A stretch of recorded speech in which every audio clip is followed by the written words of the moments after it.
Hey everybody, I am coming at you from inside a Cracker Barrel right now. I have just spent my first overnight in the big city of Phoenix, Arizona. I've been here about a week and a half now, urban camping, and last night was the first night that I tried Cracker Barrel. Famed for allowing RVs and van lifers and travelers of all types to park overnight in their parking lot. They're not open 24/7, but they're basically tourist friendly. And in fact, I did spend a very quiet night in the parking lot, and there were, other vehicles that were obviously, van lifers and, people who travel, including some big rigs and trucks, and there's a semi. It's a big parking lot. This is the first time I've ever been inside a Cracker Barrel. Where I come from, they don't have one. So, anyways, I did want to come inside and purchase something, and I would eat here, but I am a vegetarian, and pretty much everything is meat. I don't like meat substitutes. They do have them. I've had very good service. I did end up with an iced latte, and I did ask if they have waffles, because if they had waffles, I can eat here. That's actually my favorite breakfast. I know that they do have like strawberry pancakes, but like a strawberry waffle, that is like probably my favorite breakfast of all time. Also crepes or blintzes or just anything like that, usually with some type of fruit. Strawberries really are my favorite. But it is a quaint little place. There's, maybe like a gift shop when you walk in, I notice. And I wanted to make this video this is a Saturday morning, like 9 a.m. And by the way, my first video just dropped at 8 a.m. Mountain Time. So I just rewatched that, with the captions and everything that are automatically generated, and that was pretty exciting. My first video dropped today, so I'm celebrating.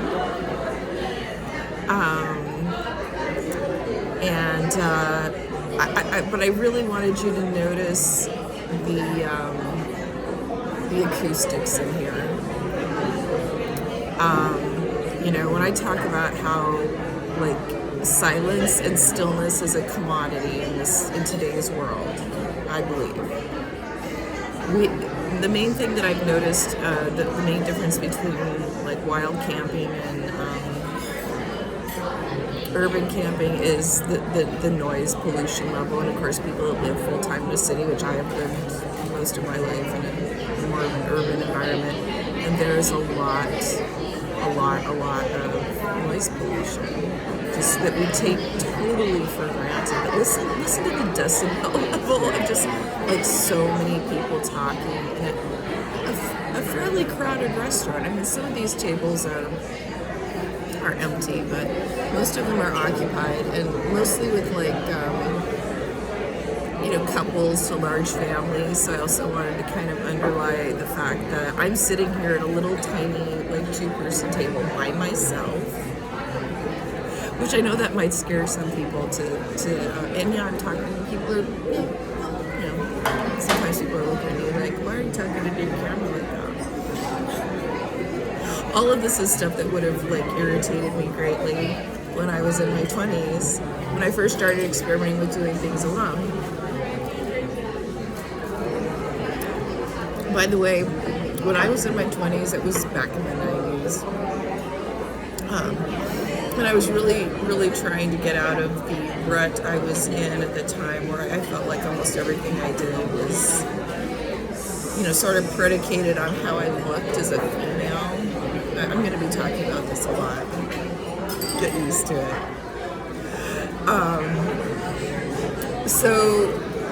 Yeah, I remember like I lived in Seattle. Okay, I moved I'm originally from Alaska, Anchorage, which is a big town, about, 500,000 people. And so in the early 90s, a lot of people were moving to Seattle, mainly from Alaska, or like there were a lot of people from Cali. It experienced a huge growth spurt in the early 90s. And so I went there mainly because I'd completed 2 years of college, and I wanted to transfer to a larger college and graduate from there. So that's a whole other story, but that's mainly why I moved there.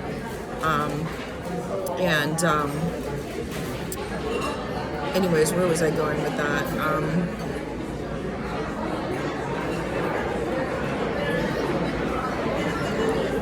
Oh yeah.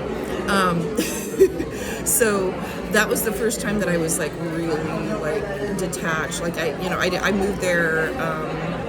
I did have like a half sister there that I never met, and I met her.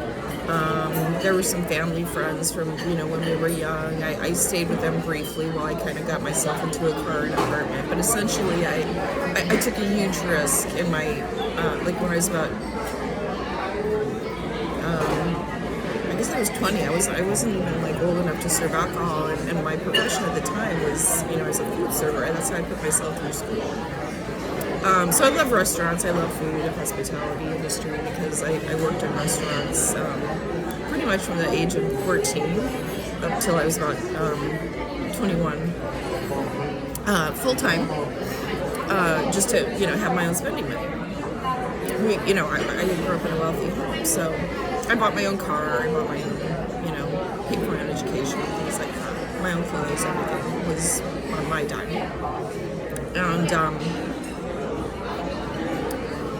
And anyways, it was during that time period that I really started experimenting with like doing things by myself because I was on my own. Of course, I was meeting people and made some friends and did some dating.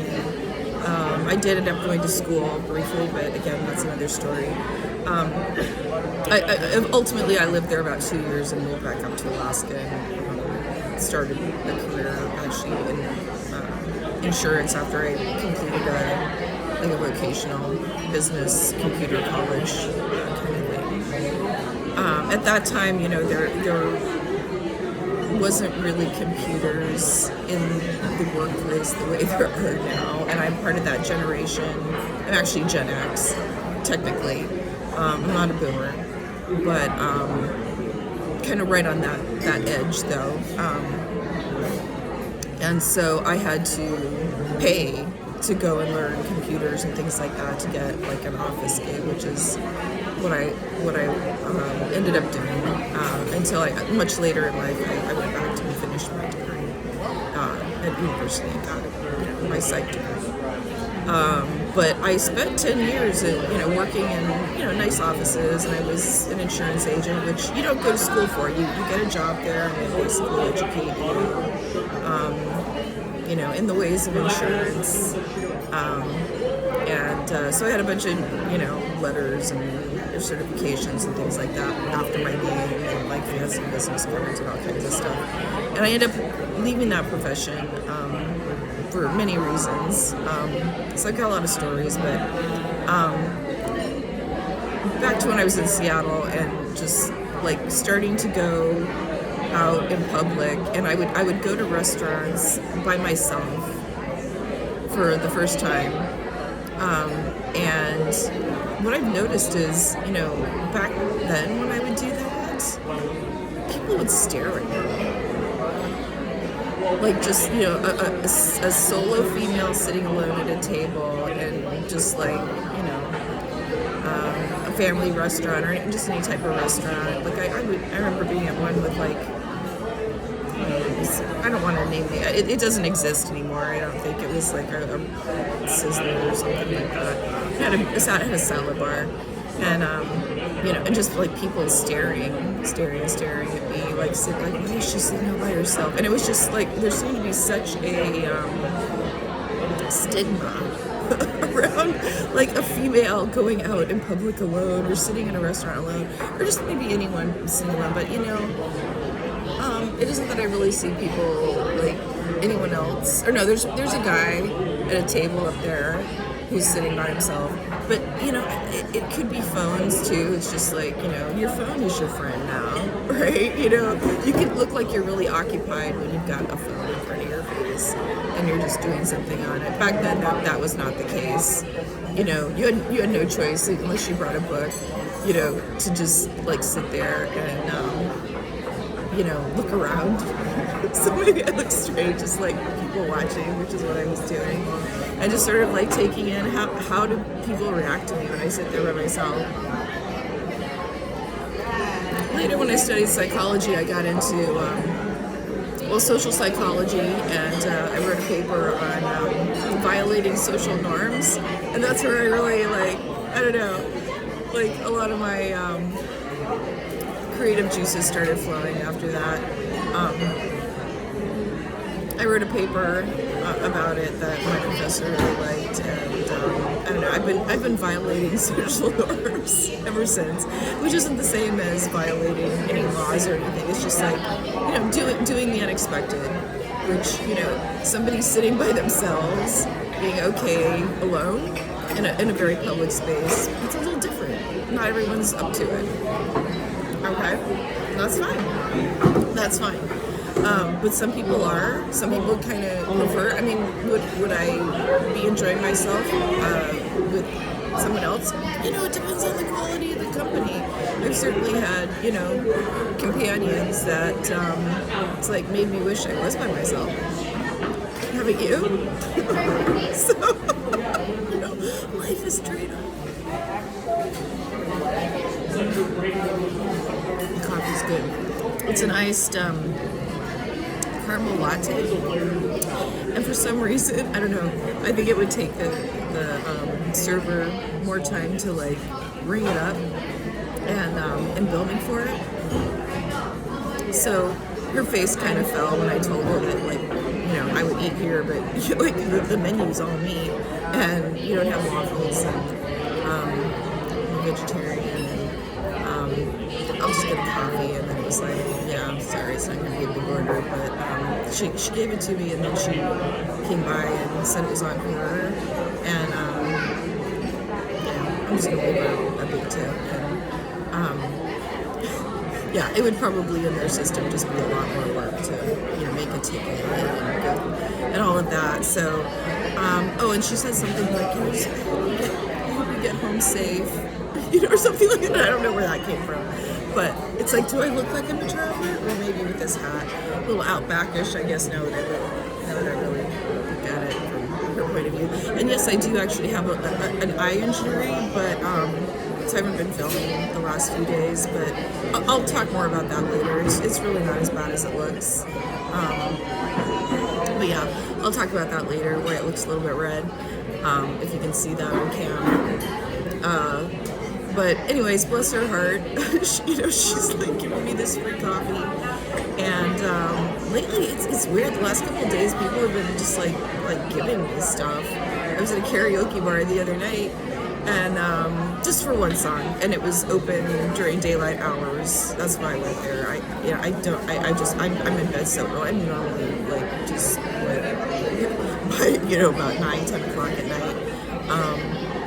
But I went out because I did find a place where wow, they started at 6:30. That's almost unheard of. So I went to this kind of neighborhood dive bar just to sing one song, and I knew there would be kind of a locals crowd. They're probably there every night, and then they are. But yeah, this lady asked me. She didn't ask me where you're from. She asked me, where do you live? I guess maybe because it's kind of a tight-knit group, and they all kind of live nearby in the neighborhood and stuff. So she asked me, where do you live? And I didn't really have time to think, so it popped out. I just said, in my truck. which is true, right? And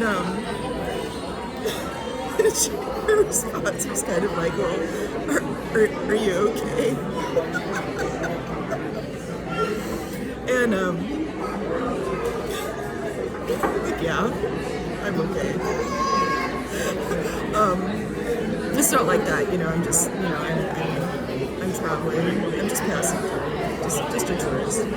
And anyways, but then the next thing I know, she's like, trying to hand me a toy. I'm like, oh no, you don't understand.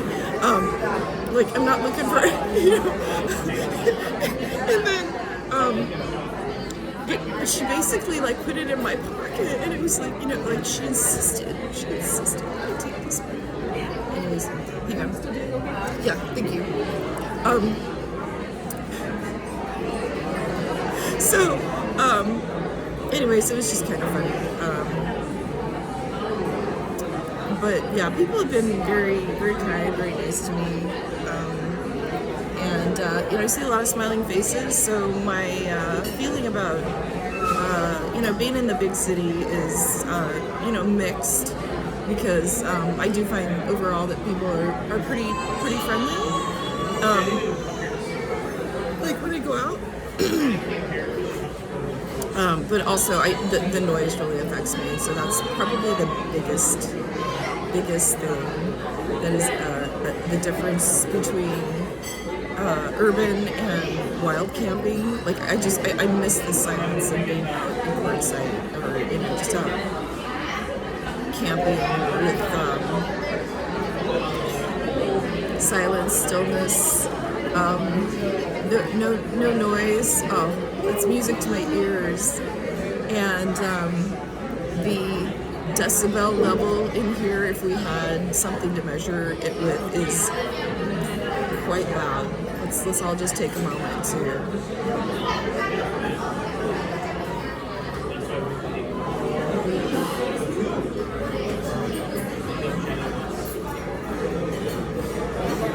listen to that.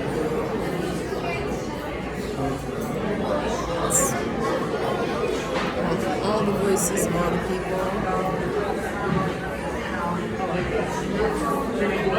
It's a lot to take in. I'm sure at a subconscious level, like my, how your unconscious is like even bigger than what you can consciously take in, and somewhere inside, if you're unconscious, you can actually like decipher all these different conversations. And on some level, you're processing them, and I think that's kind of why it's like a little bit of a information overload or something, as well as just being kind of hurt on the ears. So I'm noticing that. It's interesting that my this is actually like a broken blood vessel in your eye is what it is. It can happen from like just rubbing.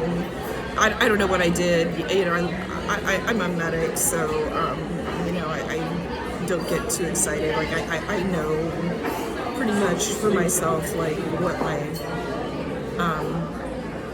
what my body's capable of, and when to seek medical attention, when it's maybe they're just going to tell you like it's going to heal on its own, and there's not much they can do. But they're happy to bill you for a lot of tests and stuff just to confirm that if that's kind of what you already know. So I'm not a stranger to kind of like doing my own triage and deciding like, okay, when is this really something that needs somebody else to look at it? Because quite honestly, a lot of things will just heal on their own, as long as you're not, like I'm not going to live in fear because of, the red eye looks a little creepy, a little scary. But and I guess I am getting into talking about my injury. If you read about it online, it's called like subconjunctivital something. I can't. I'll have to give that to you in another video. But you can sneeze wrong, or just any kind of like rubbing your eye too hard can cause it, and it's really just like a blood vessel in the white part of your eye bursts, and then the blood doesn't have anywhere else to go except like that thin layer underneath, and so that's why it looks that way. And it takes about a week or two to clear up. And so I noticed this on Monday, interestingly enough,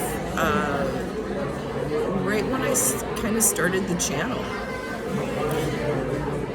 Could they be, I don't know, connected? I don't know, strange timing. But I'm about 5 or 6 days into, just kind of monitoring the situation and seeing how it's clearing up. I think it actually is getting better. And if it hasn't cleared up in like 2 weeks or so, I'll reevaluate that. Anyways, just wanted to do a little update video, and cheers. I hope you're having a great day. Coming at you from the Cracker Barrel, where I wish more places and restaurants would be tourist friendly and allow travelers and tourists to park in their parking lots, and I'm happy to give them my business when they do. And if I wasn't vegetarian, I would definitely order one. It's a cute place. I like old-fashioned kind of stuff, and that's how it's decorated. So I'm going to take a look around the gift shop. Probably not buy anything because I live in a very small space. I do not need to accumulate more stuff, but then you never know. Anyways, hope you're having a great day, and keep it real, folks. Love you. Bye.